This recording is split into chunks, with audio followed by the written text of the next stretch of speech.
All right, I think that we need to talk about Repack, specifically the Repack that PSA and Geoff Wilson just collaborated on. Here's a video where Geoff talks about all the details of it. This is going to be a big deal. There's a big part of the hobby that's pretty icky right now, and many collectors are getting scammed every day without really even knowing it. So my team and I set out to make it better. On Wednesday, what we're announcing will set a new standard for transparency, fairness, and honesty that will make the hobby better and safer for everyone. Stay tuned. Here's why this is a game changer for the hobby. Unfortunately, there are a lot of shady repacks out there. There's breakers who know what cards are in what box and they save them back for their best customers or to maximize revenue. There's repacks where the checklist isn't clear or the chase cards never actually make it into the product. And this changes all of that. I'm extremely proud to announce Graded Grails, the world's first PSA Certified Repack. PSA certification means that every card is authenticated and graded by PSA. Every checklist is verified by PSA. Every card is randomized and packed under PSA supervision, and every placement is known only to PSA. Graded Grails is the most transparent, fair, and honest physical repack ever developed, and I hope it sets a new standard for the industry. I hope it makes all repacks more honest going forward. Now, before we jump into the discussion and thoughts that I want to have today, if you're new to the hobby, a repack basically is somebody making their own pack of cards with cards that they go out and they buy. So you can go buy, 100 cards, put them into a box, and then people can open them up.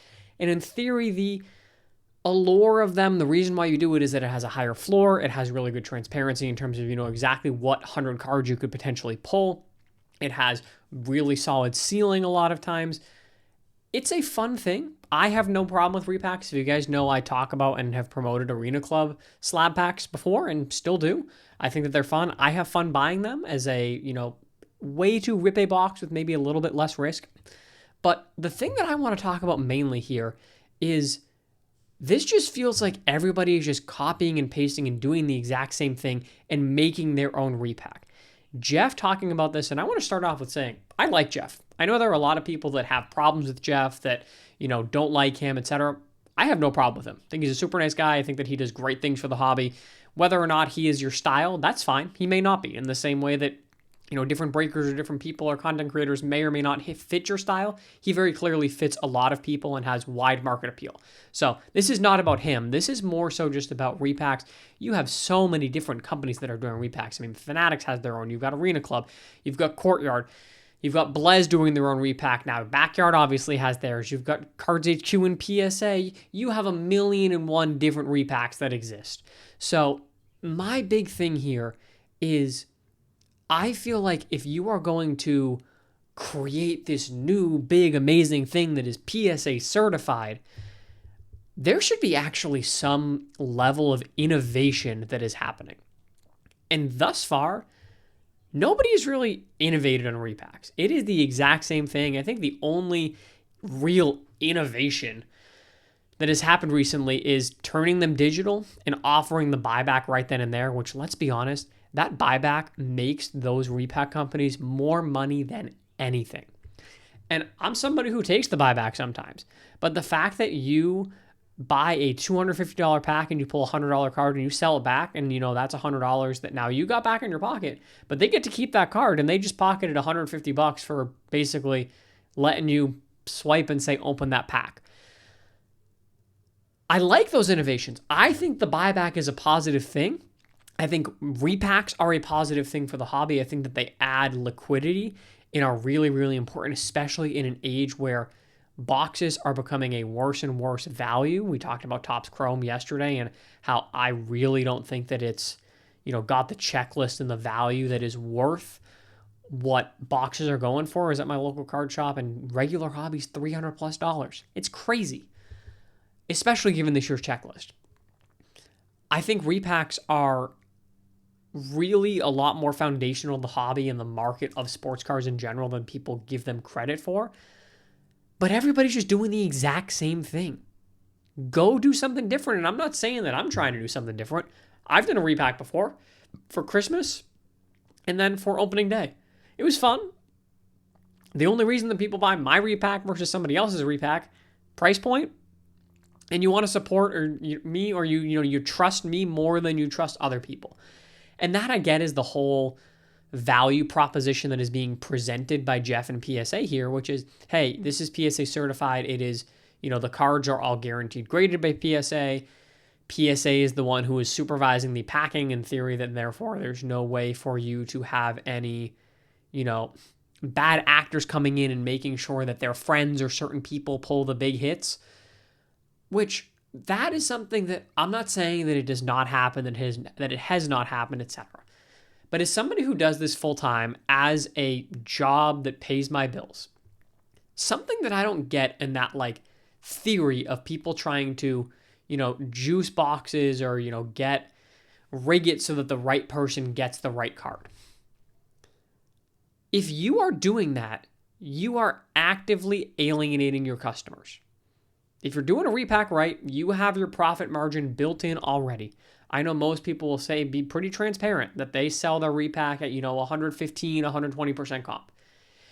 And I don't have a huge problem with that, personally, in that there's work that goes into doing it. There's work that goes into creating it. There's a lot of things that go into making these repacks happen. But if you're somebody who's trying to build a business on repacks, are you going to get far? Or are you going to get people that are actually going to come back and buy packs again and again and again by alienating them and by making sure that just your buddies are the ones who end up with these top cards? And then they have those cards and they need to go sell those cards. But, you now all of a sudden have a bunch of people who wanted to support you and came in and were willing to spend money with you that ended up with floor packs. It's the same concept that I talk about on Whatnot, where you have people that lie about the value of cards when they're auctioning them off in order to drive up the prices of their auction. Yelling, we're not even halfway, chat. I don't talk comps on my stream because I don't want to mislead somebody and have them think that it's a $50 card when I may have comped it at $50 3 weeks ago when I bought it, but it might be down to a $20 card now. And if that buyer buys that card, looks it up when they get it, heck, looks it up 20 minutes after the stream ends, and they realize that I said it was a $50 card and they paid $40 because when it was at $20, I said, we're not even halfway, chat. You think they're going to want to come back and support me again? No. And it's the same thing for repacks. So sure, is transparency important? Absolutely. I love that Arena Club has a outside third-party company that does their randomization, and it's, not altered as far as I'm aware at all.